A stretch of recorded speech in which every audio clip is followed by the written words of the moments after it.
ఆత్మహత్య చేసుకునేది ఎవరు? దేవుని నమ్మినోడు కాదు, నమ్మనివాడు.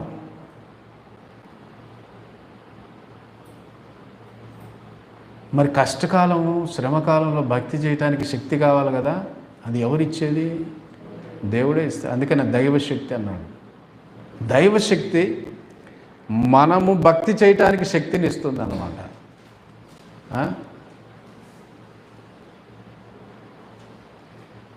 యోబు అన్నీ పోగొట్టుకొని యెహోవా ఇచ్చెను, యెహోవా తీసుకొని పోయిన, ఆయన నామమునకు స్తుతి కలుగునుగాకని భక్తి చేసినాడు. ఆ భక్తి చేయటానికి శక్తి ఎక్కడి నుంచి వచ్చింది ఆయనకి? దేవుడే ఇస్తున్నాడు. బాగా గుర్తుపెట్టుకోండి. ఓ పక్క కష్టాలు, శ్రమలు దేవుడు మనకు అనుమతించినప్పటికీ దాంట్లో తట్టుకునే శక్తిని, తట్టుకొని నిలబడే శక్తిని కూడా ఆయనే ఇస్తూ ఉంటాడు మనకి. మన గొప్పతనం కాదు.